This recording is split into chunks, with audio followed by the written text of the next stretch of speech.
Hello students, welcome back again your economics station unlock economics. आज जो है बड़ा इंपॉर्टेंट टॉपिक है 12th सीबीएसई के एग्जाम पॉइंट ऑफ व्यू से। आप लोगों के एग्जाम की डेट शीट भी आ रखी है, ठीक है। 18 मार्च को आप लोगों का एग्जाम है इकोनॉमिक्स का, ठीक है। उससे पहले तक हम लोग सारी क्लासेस कर लेंगे, वन शॉट भी आ जाएगा, रिवीजन क्लास भी आ जाएगी और हमारे इंपॉर्टेंट क्वेश्चन भी आ जाएंगे जो गारंटी के साथ एग्जाम में फिर उससे बाहर कुछ नहीं आएगा, ठीक है। तो इसीलिए उस क्वेश्चन को पाने के लिए चैनल को सब्सक्राइब करें, बेल आइकन दबाएं और ज्यादा ज्यादा क्या करें, शेयर करें। बिना देरी करे हम लोग चालू करते हैं, ठीक है। अभी एक वीडियो देख रहा था मैं, मैडम पढ़ा रही थी, बड़ी अच्छी मैडम पढ़ा रही थी और बहुत ज्यादा सब्सक्राइबर थे। अब मैं उसकी तरह शर्ट खोल के बनियान में तो पढ़ा नहीं सकता, तो इसीलिए बोलते हैं लड़कों को भी आप आगे बढ़ा सकते हो। उसके व्यूज भाई 5 मिलियन व्यूज है ना। क्या था, अच्छे से कपड़े पहन रखे थे, कपड़े दिख नहीं रहे थे और पढ़ा रही थी बोर्ड पर। तो हम तो देखो सब कुछ कर रहे हैं। चैनल को सब्सक्राइब करो प्लीज, बड़ी मेहरबानी होगी, ठीक है। तो आज हमारा क्या है, फ्लेक्सिबल एक्सचेंज रेट, हमारा फॉरेन एक्सचेंज रेट चल रहा था, ये सब हो गया हमारा, फ्लेक्सिबल एक्सचेंज रेट हमारा हो गया, ठीक है। आज जो टॉपिक है हमारा वो है component of demand of foreign exchange rate. हमने ये जो फॉरेन एक्सचेंज रेट है, फॉरेन एक्सचेंज रेट के बारे में कर लिया कि दो देशों की करेंसी जिस रेट पर चेंज करी जाती है उस रेट को फॉरेन एक्सचेंज रेट बोलते हैं। अगर डॉलर महंगा हो जाता है तो हमारे देश की वैल्यू कम हो जाती है, डेप्रिसिएशन या डिवैल्यूएशन बोला जाता है। डॉलर सस्ता होता है तो हमारे देश की वैल्यू मजबूत हो जाती है, उसे एप्रिसिएशन या रिवैल्यूएशन बोला जाता है। डेप्रिसिएशन और एप्रिसिएशन डिमांड और सप्लाई के बिहाफ पर होता है। डिवैल्यूएशन और रिवैल्यूएशन सरकार करती है जानबूझकर। ये कर लिया था हमने। फिक्स्ड एक्सचेंज रेट कर लिया था जिसमें सरकार अपनी मर्जी से रेट डिसाइड करती है। फ्लेक्सिबल एक्सचेंज रेट कर दिया था कि जहां पर डिमांड और सप्लाई आपस में एक दूसरे को काटते हैं वहां पर रेट डिसाइड होता है। फिर पिछली क्लास के अंदर हमने गोल्डन एक्सचेंज रेट करा और ब्रेटन वुड्स सिस्टम करा। आज है ये जो हमारा फॉरेन एक्सचेंज रेट है। फॉरेन एक्सचेंज, हमें विदेशी पैसा कब कब चाहिए होता है, हम विदेशी पैसे की डिमांड कब कब करते हैं और हम विदेशी पैसे की हमारे पास सप्लाई कब कब होगी। हम डिमांड कब कब करेंगे विदेशी पैसे की और हमारे पास सप्लाई कब कब होगी विदेशी पैसे की। देखो, तो सबसे पहला है component of demand of foreign exchange rate. Import मतलब आयात। आयात, ये भारत और ये रशिया, भारत का कोई इंसान यहां से कोई सामान मंगाना चाहता है, इंपोर्ट कराना चाहता है, तो हमें विदेश से सामान मंगाने के लिए, विदेश से कोई चीज मंगाने के लिए हमें विदेशी पैसों की जरूरत पड़ेगी। जरूरत को ही हम डिमांड बोलते हैं।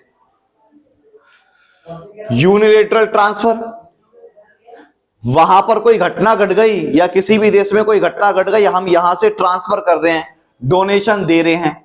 जब डोनेशन देंगे तो विदेशी करेंसी में देंगे। डोनेशन देने के लिए हमारे पास डिमांड होनी चाहिए, हमारे पास विदेशी पैसा होना चाहिए।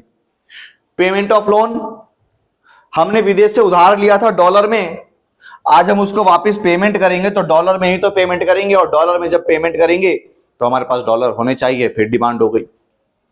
फिर स्पेकुलेशन, ट्रेडिंग, जब हम विदेशी कंपनियों के अंदर इन्वेस्ट करेंगे, फॉरेन सिक्योरिटीज के अंदर इन्वेस्ट करेंगे, ठीक है। टेस्ला के शेयर खरीदेंगे तो डॉलर में खरीदेंगे ना। न्यूयॉर्क स्टॉक एक्सचेंज के अंदर हम इन्वेस्ट करेंगे तो डॉलर में इन्वेस्ट करेंगे। इन्वेस्ट करने के लिए डॉलर होना चाहिए और डॉलर होने के लिए हम डिमांड करेंगे, तो वही हमारा डिमांड ऑफ फॉरेन एक्सचेंज कि कब कब डिमांड होगी और कब कब सप्लाई होगी। समझ में आया। फिर इसके बाद कंपोनेंट ऑफ सप्लाई, हमने डिमांड तो कर ली, सप्लाई कब कब होगी, वो हमारे पास आएगा कब कब, ठीक है। सप्लाई कैसे होगी, तो आया एक्सपोर्ट। हम अब अपने देश का सामान विदेश में भेज रहे हैं, हम अपने देश का सामान विदेश भेज रहे हैं, तो वो लोग हमें क्या करेंगे, पेमेंट करेंगे ना। और पेमेंट हमारे पास डॉलरों में आएगी, तो हमारे देश में सप्लाई हो गई। निर्यात एक्सपोर्ट का मतलब यहां से सामान विदेश चला गया, वहां से आएगा तो एक्सपोर्ट हो गया। डोनेशन, हमारे देश में कोई घटना घट गई तो विदेशी कंपनियां क्या करती है, डोनेट करती है, विदेशी सरकार हमारे देश में डोनेशन देगी, हेल्प करेगी। और जब हेल्प करती है तो डॉलरों में हेल्प करती है, अपने देश की करेंसी में हेल्प करती है। जब करेंसी में हेल्प करा, हमारे देश में सप्लाई हो गई। टूरिज्म, टूरिज्म तुम लोग स्कूल की तरफ से घूमने जाते होगे लाल किले की तरफ, लाल किले, इंडिया गेट, चिल्ड्रन पार्क या राजघाट, यहां घूमने के लिए जाते होगे, तुम विदेशों को देखते होगे, विदेशियों को। वहां पर तुम्हें विदेशी लोग नजर आते होंगे। स्कूल के बच्चे क्या करते हैं, लड़कियों के पीछे चल दिए, उन्हें गाली बकली चालू कर देते हैं और हवा हंसते हैं हे करके, है ना। तो उन्हें कुछ पता नहीं होता इसका मतलब क्या है, ठीक है। हम इसके पीछे पीछे लग जाते हैं, अरे कितनी सुंदर लड़की जा रही है, कितनी सुंदर लग रही है अंग्रेजन, है ना। तो वहां पर जाके जब वो वापस यहां से जाते हैं ना अपने देश में, तो हमारी ही बुराई करते हैं कि ऐसे ऐसे कर रहे थे, इसलिए नहीं करना चाहिए।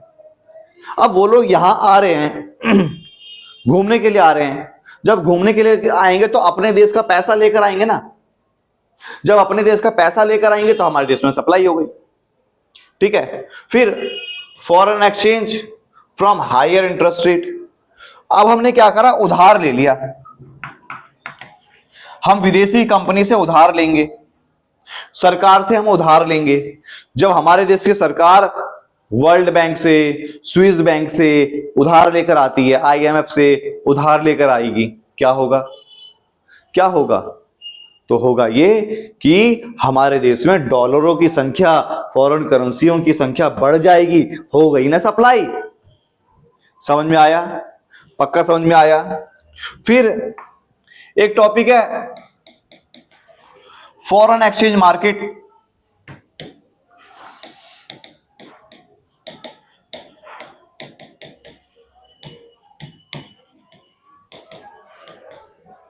Foreign exchange market, foreign exchange market एक ऐसा प्लेस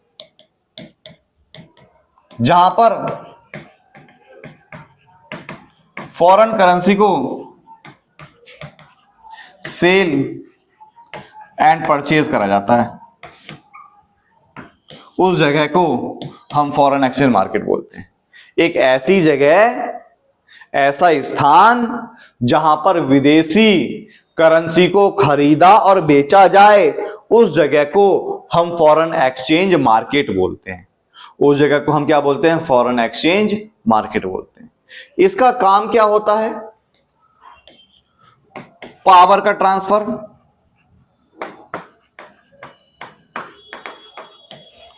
पावर ट्रांसफर।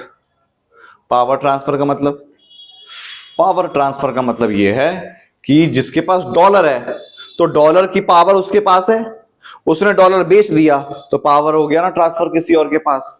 ये मार्केट पावर ट्रांसफर करवाने का, फॉरेन करेंसी की जो पावर है उसे ट्रांसफर कराने का काम करती है। एक ऐसी जगह जहां पर खरीदा और बेचा जाए, पावर ट्रांसफर हो, उसे क्या बोलते हैं हम, फॉरेन एक्सचेंज मार्केट। ठीक है, समझ में आ गया। Types of foreign exchange market, types of market, जिसमें पहला बोला स्पॉट मार्केट, ठीक है, दैनिक बाजार या हाजिर बाजार। दूसरा बोला फॉरवर्ड मार्केट, जिसे बोलते हैं वायदा बाजार। जो स्पॉट मार्केट है, इसमें जो डेली ट्रांजैक्शन होती है वो इंक्लूड करी जाती है, और ट्रांजैक्शन अगर स्टार्ट हुई तो एंड भी इसी दिन होता है। आज ट्रांजैक्शन चालू हुई, ट्रांजैक्शन आज भी खत्म होगी, पूरा सेटलमेंट क्या होगा, हमारा स्पॉट मार्केट के अंदर आता है। जो हमारी डेली की ट्रांजैक्शन होती है, कैश की ट्रांजैक्शन होती है, डेली की पेमेंट जो होती है। आज हमने विदेश से सामान खरीदा, आज ही पेमेंट हो गई, वो हमारा स्पॉट मार्केट हो गया। मतलब जिसमें ऑन दी स्पॉट पेमेंट करी जाती है, तुरंत बिहाफ पर पेमेंट करी जाएगी, वो क्या होगा? Spot market.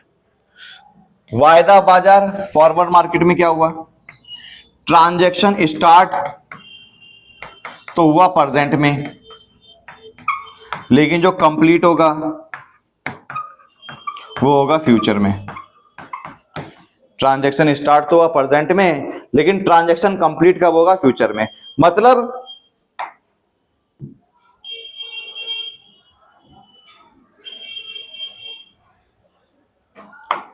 इसके अंदर उधार, विदेशी करेंसी को उधार दिलवाया जाता है, उधार पर ट्रेड करवाया जाता है। किसके माध्यम से? तो बिल्स के माध्यम से। समझ में आया? On the spot transaction, future में ट्रांजैक्शन कंप्लीट होगी। ठीक है, तो हमारा फॉरेन एक्सचेंज मार्केट पूरी तरीके से खत्म हो गया। अब इससे ज्यादा मैं नहीं, और कुछ नहीं बचा। ठीक है, अब मैं यहां नाच के तो दिखाऊंगा नहीं।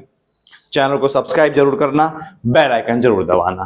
ठीक क्लास, थैंक यू क्लास। अगली बार कोई नया चैप्टर चालू करेंगे।